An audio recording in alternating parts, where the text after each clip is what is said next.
Morning, everybody. Thank you for joining us. We'll begin with chapter 30, verse 17. We read this pasuk yesterday. God hears Leah and he blesses her with a fifth son. Even though if there are going to be 4 mothers in Klal Yisrael, there are going to be 12 tribes, theoretically. The math didn't go there. Never mind. Scratch that. But the bottom line is he blesses her with a fifth son. Now, what does it mean that he listened to her? What exactly was he listening to? So we began with Rashi yesterday, and Rashi said that he understood how much Leah wanted to have a greater share and an increasing share in the tribes of Klal. So that's what Rashi says. Sforno on pasuk Yud Zayin. Vayishma Elokim el Leah sheikdima hishtadlusa bazeh im tfilasa va'amra Nasan Elokim schari asher nasati chivchasi lishi v'zeh haya yishtadlus harishon k'shechnisa tzaras levesa. So the Sforno says a very interesting thing that's, I think, really a powerful thing to reflect on, that Leah did something. When Leah saw she wasn't having children anymore, she too brought a maidservant in that Yaakov should have children with the maidservant. And we've already seen this idea earlier. I think we discussed it earlier in the week, that it was considered a merit for a woman who was looking to have a child, that she'll bring another person in to have children with her husband. So this was considered, she was doing something. She was doing something that it should be a merit that she should have further children. And in conjunction with that, she davened. So that's what the Sforno says. So it was more than Hashem's sense that she wanted. She merited it and she asked for it. And then just a one-liner, more than a one-liner, but the Orach Chaim says, the Orach Chaim in pasuk Yud Zayin, Vayishma Elokim Magid sheispal el Hashem. The Orach Chaim says, besides anything else, look, it says God listened to her. You can't listen to someone who's not speaking to you, which means that she davened, that Hashem heard her tefillos. Okay, these are different pshatim. Moving on to verse 22. Then in verse 22, Vayizkor Elokim es Rachel. Finally, God remembers Rachel. Vayishma Eleo Elokim. God listened to her. Vayiftach es Rachma, and he opened her womb, and she merits to have the child Yosef. Now, what does it mean that God remembered her? Surely it's not that God sat there and said, oh, I forgot Rachel was in the world. Sure, that's surely not the meaning. Surely it's some kind of idea of merits or something along that. But what exactly was it? Rashi pasuk Chaf Beis. Vayizkor Elokim es Rachel. Zochar la shemasra simoneha lachosa. He remembered that she gave the signs to her sister, that this tremendous moment that she was about to marry Yaakov, that's what was supposed to happen, and Lavan switches her and her sister, and she knows. So Yaakov suspected that Lavan would do something like this. So Yaakov worked out a secret system with Rachel, the way that she would indicate that it's really her. And Rachel knew what was going to happen. Leah wouldn't know the system, and Leah would become shamed because Yaakov would expose her that you're not supposed to be, you're not the one I'm marrying here. So she told Leah the secret. And the bottom line is she risked never being able to marry this person, and for the sake of saving her sister from shame. And the remarkable thing to think about when we think about this story is it's not like it's never going to be known, right? The next morning, it was very obvious to him she wasn't Rachel. That was clear. And even so, it was still worth it to do whatever she could to save her sister from shame. And I think it's very powerful to think about, because imagine if we were living during those times. First of all, imagine the day after the wedding. You sit there and say, wow, it's really nice of Rachel to save her sister from shame, but she's ruining her life, right? Who knows if she's going to marry Yaakov in the end. And then ultimately Yaakov does marry her, and that's great. And then there's all these years.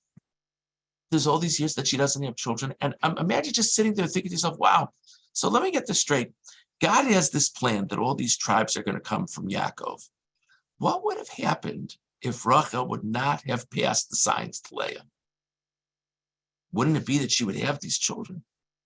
So it's really nice. She did a really good thing. I'm sure she's going to be tremendously rewarded in the next world. But gosh, she really wrecked it for herself. See, you could have all these impressions.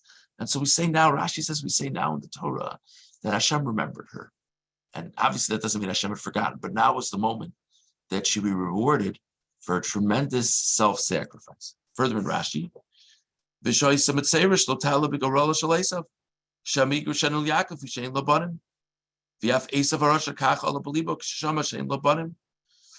introduced a whole other, this whole idea of who's going to be married to Esav was always kind of like looming in the background of this story. So we discussed in the context of Leah earlier in the week, that maybe there'd be an idea that if she wasn't going to have a child, then maybe Yaakov would divorce her, maybe Esav would marry her.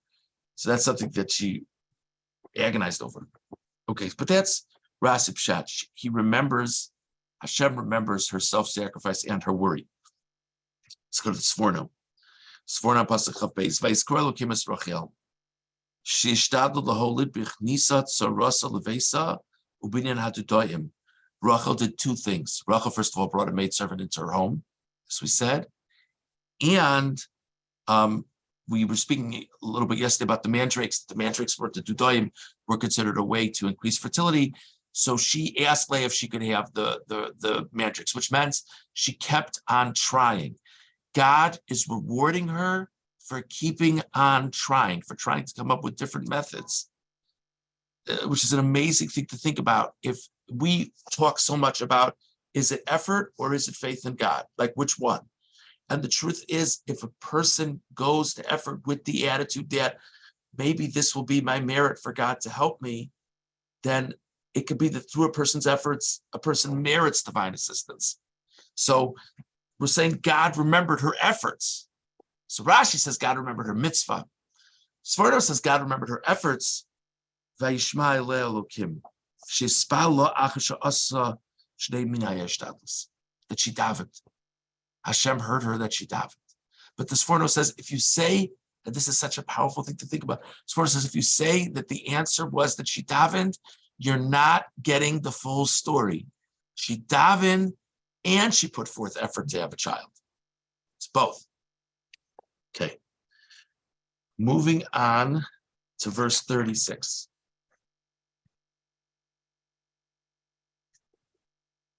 Hold on one second. I'm sorry. Wait a second. Okay, I'm not reading my notes correctly. I'm sorry. Give me another moment. No, it's not verse 36. I'll figure out which one it is in a second. Oh, sorry. Chapter 31. Chapter makes a difference sometimes in life. Chapter 31, verse 36. Sorry. So fast forwarding, Yaakov ultimately decides, he consults with his wives, that it's time to leave. And Yaakov leaves, and Lavan is very upset because he really leaves without talking to Lavan. And there's also something else that Rachel, unbeknownst to Yaakov or Lavan, Rachel took some of Lavan's, Rashi explains they were items, little idols that he used. Rachel was bothered that her father used these things, so she stole them from him. Okay. Now,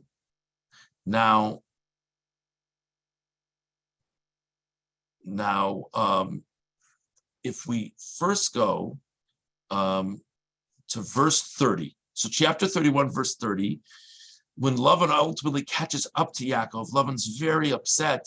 You left without letting me kiss my kids, and how could you do that to me, etc., etc., etc. And now in verse 30, you just left on me. You wanted to go to your father's house. Why did you steal my idols? I'm annoyed that you left, but also why'd you steal my stuff? Verse 31. Vayan Yaakov vayomer Lavan. Yaakov responded. He said to Lavan, "Ki aresi ki amarti, pen tigzolas menosecha meimi."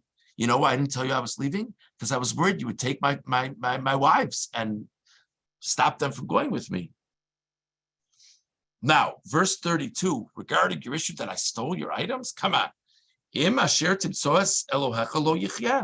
Whoever has, with whomever you find your idols, that person shouldn't live. Find your stuff and take it. Now, Mefarshim say that Yaakov assumes maybe one of the servants took it or something like that. So he says, yeah, I had nothing to do with anyone stealing your stuff. If someone stole your stuff, they shouldn't live. And Yaakov didn't know that Rachel was actually the one who took it. So unbeknownst to Yaakov, he actually curses Rachel now. And that is going to be, Rachel ends up dying earlier than the rest. And Mefarshim connect that to this verse. In any event, Yaakov says, by all means, do a search. I didn't take your stuff. If anyone took your stuff, they should be punished. You're right. Okay. Lavan starts his search. And at the end of verse 35, it says, Vaychapes v'lo matzah satrafim. Lavan searched, they couldn't find the stuff. And now, wow. Verse 36, Vayichar liYaakov vayorev v'Lavan. Yaakov became angry, and he argued with Lavan. Vayan Yaakov vayomer leLavan. Yaakov responded, and he said to Lavan, Ma pishi ma'chatasi ki dalak nacharoi. What did I do wrong to you that you started with this whole balagan about me? 37. Ki mishashtas kol kelai. You went through all my stuff. Ma matzasi kol klei veisecha. What did you find among all of your possessions in my property? Simna neged achai va'achecha. Why don't you just put them down in front of all of us right now? Why don't you show what you found as you looked for your possessions? Verse 38. I've been working for you for 20 years. I didn't take your stuff. I've been honest to you. What's your problem? Now, this is really interesting because in verse 30, Yaakov says, sure, check. And all of a sudden in verse 36, Yaakov is angry with Lavan. So, which is the real reaction of Yaakov? Did he really mean it that Lavan should check? It sounded like he meant it. So then why are you angry? He did check. He didn't find anything. Ramban on Pasuk Lamed Vav. Vayichar liYaakov vayorev v'Lavan. Mitchila nasa lo reshus l'chapes. Originally, Yaakov gave Lavan permission to look. Ki omer yimashir timtzoa selohecha. V'yomer neged achinu aker l'cha ma'imodi. Ve'ich yimtza. Ve'ich yimatzim lo yichapes v'yimashish. Yaakov accepts it as a possibility originally that there are stuff of Lavan's missing. So he says, look for it. Let's see. He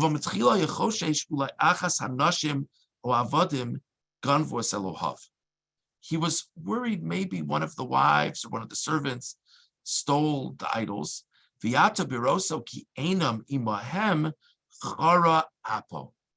when he sees that Lavan hasn't found the thing, he's angry.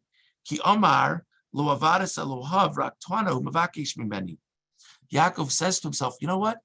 It's not that it was stolen from him and he can't find it. It's all a ploy. It's not, he's making it up. And the greatest proof is he can't find the thing. So he's just playing around with me. What kind of chutzpah is this? And that, says the Ramban, is why Yaakov gets angry. Originally, Yaakov thought, oh, maybe someone did take some of his things. I don't know why they would have done it, but maybe it happened. Now Lavan hasn't found it. So that's when Yaakov gets angry. That's what the Ramban explains. So we discussed the Sforno and the Orach Chaim regarding what God remembered about blessing Leah with a fifth child. We discussed Rashi and the Sforno regarding what God remembers about blessing Rachel with a child. And we discussed the Ramban regarding Yaakov's anger towards Lavan when Lavan can't find what he's looking for.